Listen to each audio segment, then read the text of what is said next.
We're going to continue the series that we started about 2 weeks ago.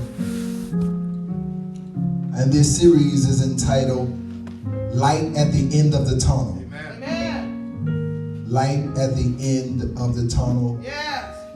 Jeffrey, if you could put on the screen for me Jonah chapter 1. We're going to be reading verse 1 through 9. Jonah chapter 1. We're going to be reading verses 1 through 9. If you have your Bibles, Jonah chapter 1. And we're going to read verses 1 through 9. Jeffrey, I'm going to need your help. It says, we're reading from the King James Version. Now the word of the Lord came unto Jonah, the son of Amittai, saying, Arise, go to Nineveh, that great city, and cry against it, for their wickedness is come up before me.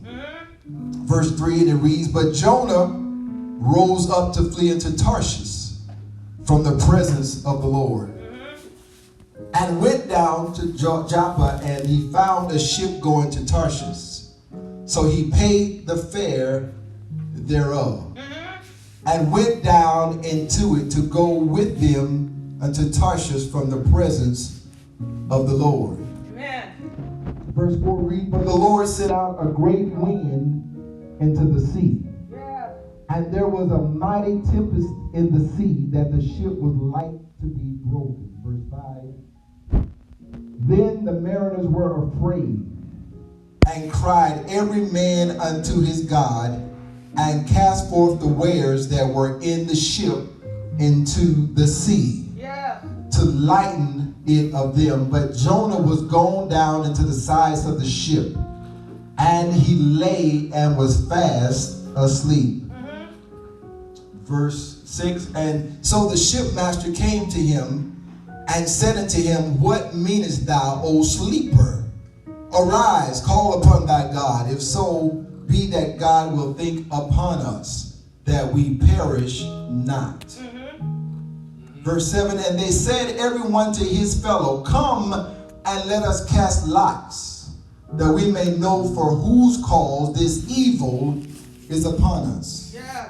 So they cast lots, and the lot fell upon Jonah.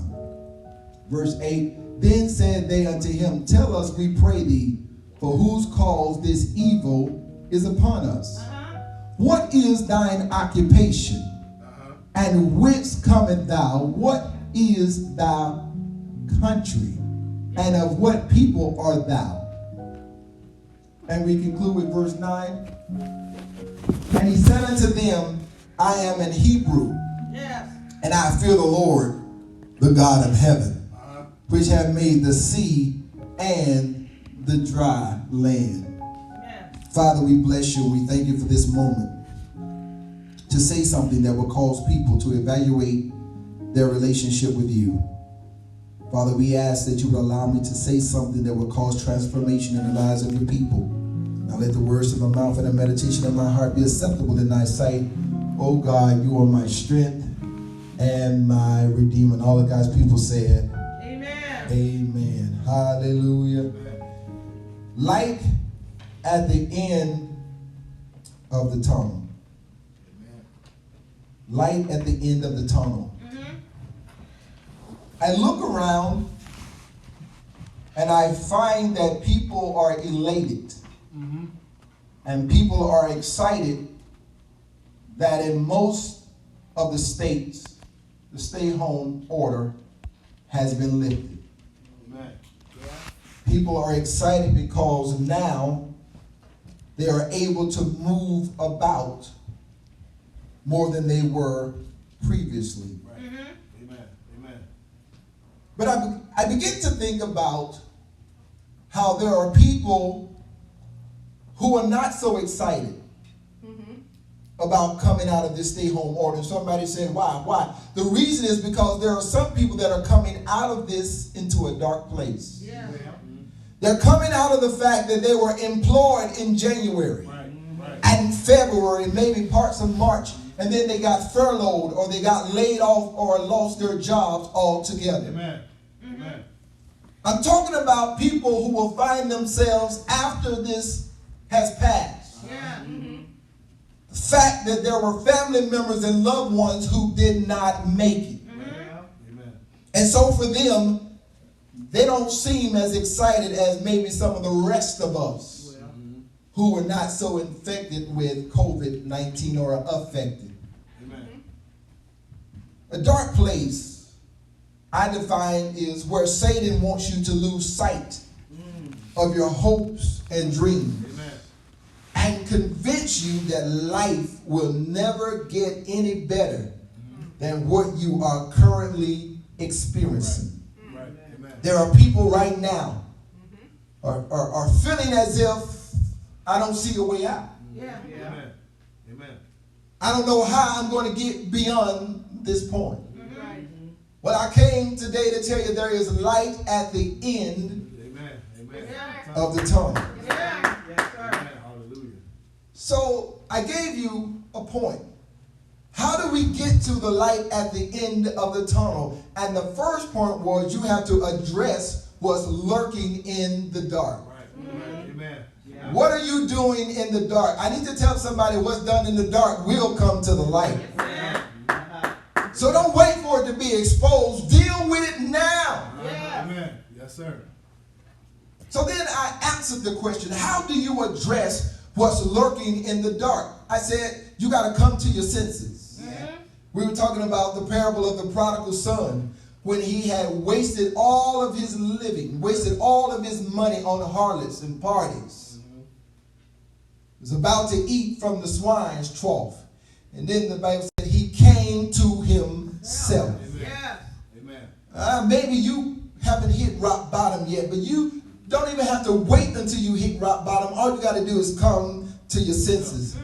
Then he said, I will arise Yes. and go to my father. Uh-huh. He understood that he didn't have to negotiate. He didn't have to stay in the situation that he found himself in. He could arise and go back to his father who had many hired servants. Right. Yeah. Amen. He said, so I will arise. What do you got to do to address what's lurking in the dark? You got to change your position. Yeah. And when we were worshiping, that was a great opportunity for you to change your position. I just wonder, I wish I could have looked and seen how many of you got up out of the bed. How many of you moved from the couch to the floor? How many of you began to lift up your hands and wave, God, I thank you. Yeah. Amen. Yeah. Amen. Because after all, I want to hear him say, well done, thou good and faithful servant. Yes, sir. So you got to come to your senses. You got to change your position. And then you just got to change your attitude. He decided he was going to take responsibility for his actions. And he decided he was going to apologize to his father. And he also knew that he had sinned against God. You got to change your attitude and stop thinking everybody owe you something. You got to change your attitude and stop thinking everybody out to get you. Everybody don't hate you. Preach. Yes. Preach. Yeah. Preach. I believe there are more people who want to see you do well than those who don't. Yes. Amen. Preach. And then we said, how do you address what's lurking in the dark? You just got to be like the prodigal son, and you just got to come back to the Father. Come back to the Father. In fact, some of you need to come on back home. Yeah. You might have left it before COVID-19 hit. It's not too late. Come on back home. Come on back to the Father.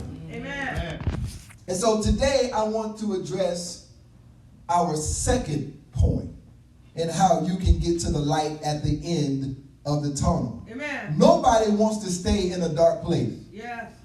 Nobody likes being depressed. Nobody likes being anxious. Nobody likes being broke. You don't have to stay in the shape that you are in. Come out of the darkness into his marvelous light. Yeah. But one day, as I get ready to reveal my second point, one day there were two fishermen by the name of Tom and Sonny. They decided that they were going to go fishing in a nearby pond. And both of them were looking forward to catching fish because they had decided that after their fishing excursion, they were going to have a tailgating fish fry. They were not even going to wait till they got back home. No, they were going to stay right there near the pond and they were going to fish fry. Both men had packed utensils. They had the plates, forks, the knives. They had all of the seasoning that they need. They had the grease, all of the cooking accessories, and they had all of the ingredients that they would need. And they had all kind of assorted fishing equipment. These men would be what you call some serious fishermen. Amen. Okay. So once they arrived, Jeffrey, to the pond, they chose to go to different ends of the pond. Why? Because they didn't want to disturb one another. They didn't want the fish to be riled up. So they went to different ends of the pond. And within a few minutes of casting his rod into the pond, Tom caught a big, beautiful, and you fill in, catfish, bass, perch, tilapia, whatever fish you like, put it in there, put it in there. He caught a big old, beautiful fish. And he was very happy. And he placed the fish inside a cooler or a bucket with water because he wanted the fish to stay fresh. Amen. For when he got ready to cook him. I remember Muddeer, my grandmother. Muddeer loves to fish. And one day I went with her to fish. And she would catch the fish and they would have a little string, a little line. And they would put the line through the fish's mouth and then stick it in right at the edge of the water. And the fish would stay in the water. So Tom was excited. And afterwards, he just kept catching little fish. One after the other, he just kept catching little fish. Amen. So he decided he was just going to put these small fish in a cooler and take them back home. It really wasn't worth him doing all that was required to clean it and cook it and debone it and all of that. Amen. So afterwards, he decided that he was going to offer his fisherman services to his friend Sonny. So after about an hour of fishing, Tom offered to help Sonny. Because at this point, Sonny had not caught a thing. It had been over an hour and he had not caught anything. But Sonny politely declined. You know, maybe it's a man thing. Maybe it's this competitive nature. Amen. So he decided, no, thank you. I got this. Yeah. And not soon after he declined Tom's offer. Ooh, he was struggling. Oh, he was struggling. And you could see the fish trying to get away. He pulled and he yanked. He yanked and he pulled. And he finally reeled in one of the biggest, beautiful fish either one of them had ever caught. Elder Vanita, he looked at the fish. He held it up. He was so proud. Amen. Took it off the hook and then threw it back in the water. One after the other. Sonny just kept catching big, beautiful fish. He would look at it. He would be very proud. He would take the hook out the mouth. And y'all know the rest. What would he do? Throw it back in the water. One after the other. So now Tom is getting a little perplexed. He's a little disturbed. He's a little bewildered. And so for a while, Tom just remained silent as he kept watching Sonny capture one big fish after the other, looking at it, holding it up, and throwing it right back in the water. After a few, seemed like eternity, after a long time, it seemed like to Tom, he just had enough. He was annoyed. He was frustrated. He found himself getting angry. And so he had to say something. He said, Sonny, why are you throwing those big, beautiful fish back into the water? And Sonny replied, I know, right? Aren't they some big, beautiful fish? Tom said, yeah. So Sonny said, I keep throwing them back in the water because I don't have a pan big enough to fry them in. He says, so I'm looking for a smaller fish that will fit in my pan. Amen. Now Tom was completely dumbfounded. And he then tells Sonny, look, man, all you had to do was cut the bigger fish up into pieces. And then they would fit in the small pan. I told you that story because I want to get to my second point. Limiting God because you think what he has asked you to do doesn't fit your lifestyle. Yes, sir. Yes, sir. Or into your schedule can lead you into a dark place. Amen. Amen. I really don't like that, God. That don't seem to fit my lifestyle. It don't seem to fit my personality. That just doesn't fit. How many of you have ever thought or said when God has told you to do something that just don't fit with me?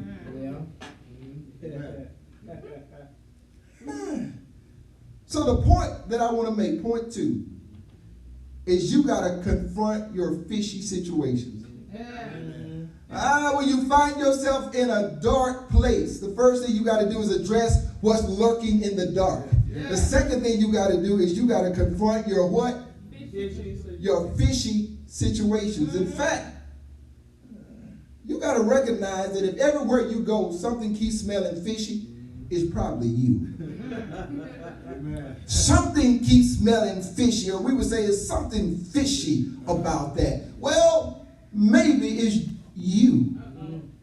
Maybe you smell a little fishy. So in our Bible lesson today, Jonah reminds me a lot of Sonny, second fisherman. Because God told Jonah to go to the city of Nineveh because they were evil and their behavior was wicked. And God wanted him to go there and tell them to repent. Amen. Otherwise, they were going to be destroyed. So Jonah obviously felt that what God asked him to do didn't quite fit with what he wanted to do. Right. So he jumped on board a ship to Tarshish trying to flee from the presence of God. I said there are 2 ways that dark places occur. One is just natural. The loss of a loved one can lead you in a dark place. I understand that. Losing a job, no fault of your own, could lead you down a dark place. But there are also times you can be the reason why you're in a dark place. Amen. Jonah represents what happens when you make a choice Amen. that leads you into a dark place. And the choice he made was he was disobedient to God. Right. We're going to park right there. How many of you may be in a dark place and you see the light at the end of the tunnel, but you don't know how you're going to get there? Is it because you are disobedient? Are you disobedient to what God told you to do? Are you disobedient because it doesn't fit in your lifestyle or your schedule? Or is it you're disobedient because that pride won't let you go back and apologize? Or that pride won't let you go back and make things right? Amen. Amen. So, how do you confront your fishy situations? I'm glad you asked. If we look at Jonah chapter 3 and verse 3. So Jonah arose and went to Nineveh, according to the word of the Lord. Now Nineveh was an exceedingly great city, a 3-day journey in extent. How do you confront your fishy situation? If I look at verse 1, it says, verse 3, Jonah arose to flee to Tarshish from the New King James Version. From the presence of the Lord, he went down to Joppa and found a ship going to Tarshish, so he paid the fare and went down into it to go with them to Tarshish from the presence of the Lord. Number 1, how do you confront your fishy situations? Is you got to realize that you can't pay your way out of completing God's assignment. Amen. I don't care how much fortune, I don't care how much fame, how much status you have, how many friends you have. You cannot pay your way out of doing what God has called you to do. Yeah. My. I want to park here for a minute. It says that he went and found a ship in the New King James Version, which means that he had to really be searching. Right. It wasn't just readily available. He had to go hunting and searching for a ship. Yes. Amen. And after he spent all that time wasting time, he then decided to pull out his money and pay to attach himself with some people who were not going in the same direction. And what happens is when you attach yourself to people who are not going in the same direction as you, you will find yourself in a dark place. Oh, yes. Went and paid and attached himself to people who were not even thinking about him. But some of us, we've done that. We tried to buy friends. We tried to buy positions. And it still did not work out.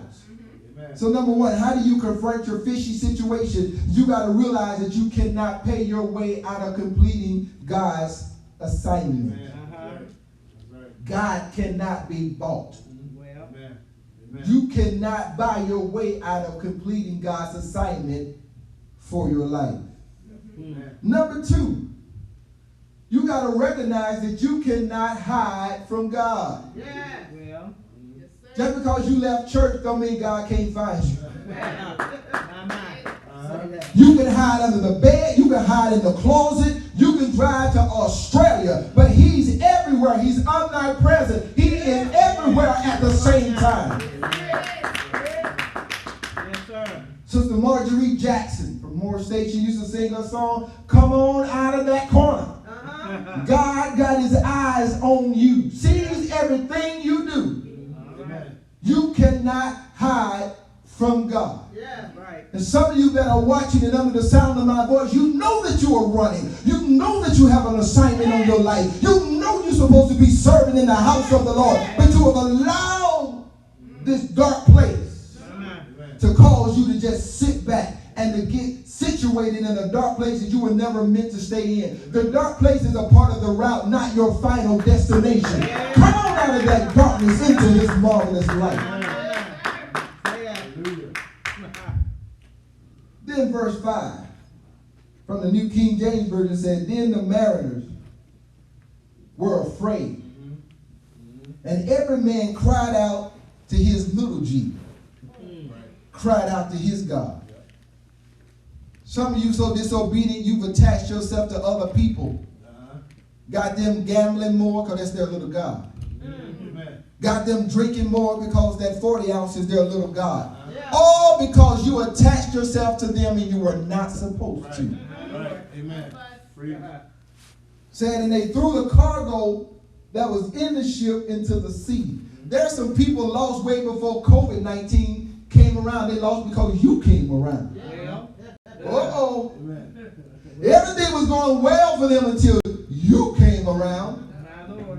They lost their husband. They lost their wife. They lost their job. They lost their car. Somebody might have lost their mind. And did you ever consider that maybe that fishy situation, because you were saying, girl, something just fishy. Something just smell fishy about this. It's you. My Lord. Number one, how do you confront your fishy situation? You got to realize that you cannot pay your way out of completing God's assignment. Number two, you got to recognize you cannot hide from God. I don't care where you go. He's already there. You think nobody saw you sneaking into that hotel? He was already there. You know nobody saw you going into the liquor store because you went to the one 3 cities down. Somebody saw you. God saw you. Amen. Let me move on. Let me move on. I'm losing people. I'm losing. Let me move on. Said, but Jonah had gone down into the lowest parts of the ship, had laid down and was fast asleep. How are you sleeping in a storm? Where it said the ship was almost about to break apart and you sleep. Maybe you're so comfortable in the dark place because you sleep. It's time to wake up. and move toward the light at the end of the tunnel. Amen. The third thing you have to do in order to confront your fishy situations is you got to refuse to allow others Right. to get swallowed up because of your disobedience. Amen. Amen. Amen. That's it. These men were about to perish. Mm-hmm. But they knew that it was nothing that they had done. Right. So they began to inquire of this Yep. strange passenger. Yep. Who are you? Mm-hmm. What have you done? Mhm. Verse 6. It said, let me go even to verse 3. Jonah rose, and then verse 4, and Jonah began to enter the city on the first day's walk.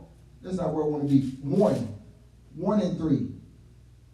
But Jonah arose to flee to Tarshish from the presence of the Lord. He went down to Joppa and found a ship going to Tarshish. So he paid the fare and went down into it to go with them to Tarshish from the presence of the Lord. Verse 4. But the Lord sent out a great wind on the sea, and there was a mighty tempest on the sea, so that the ship was about to be what?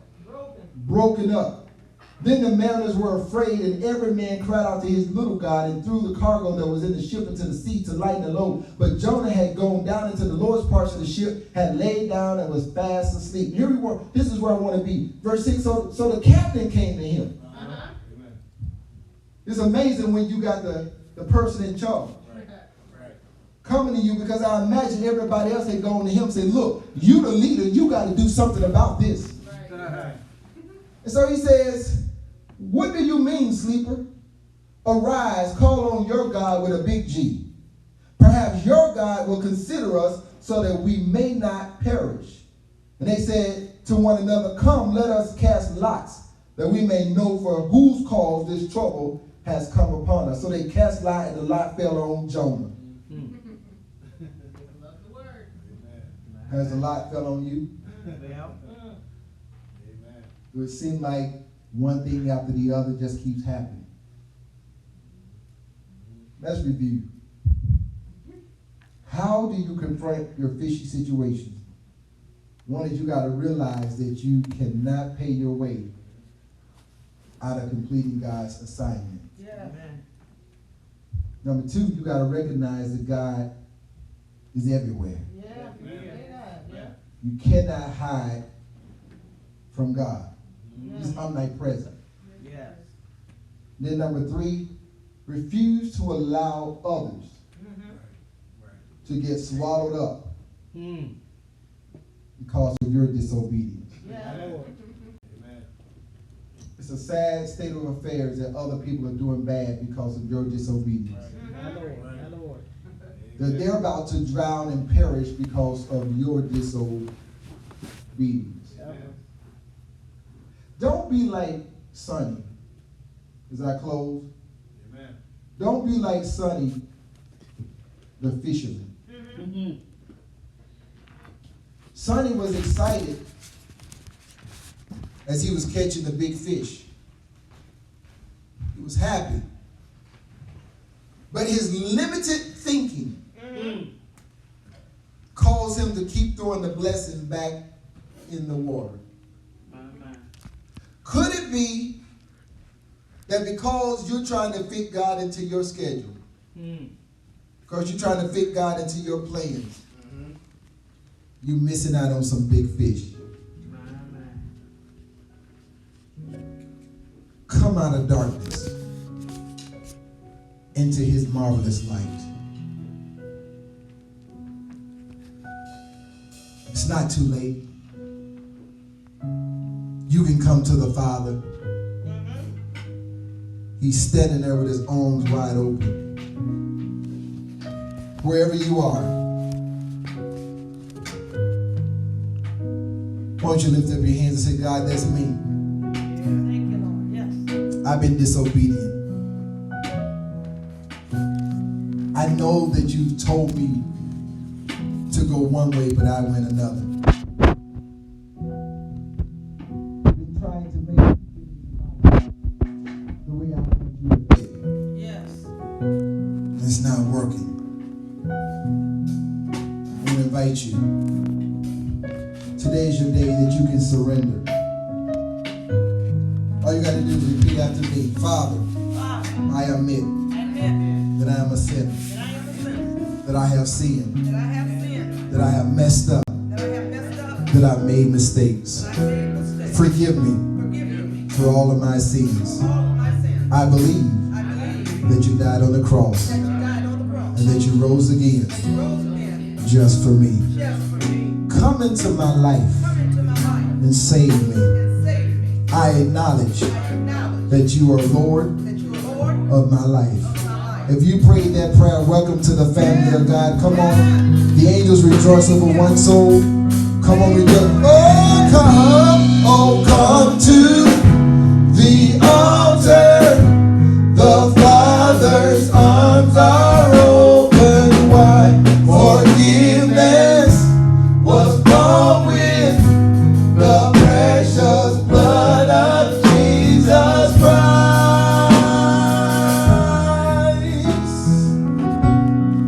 I want to leave this verse with you. Oh, are you hurting and broken within? Yes. Overwhelmed by the weight of your sin? Jesus is calling. Oh, have you come to the end of yourself? Do you thirst for a drink from the well? Jesus is calling. Oh, come to the altar. The Father's arms are open wide. Forgiveness was bought with the precious blood of Jesus Christ.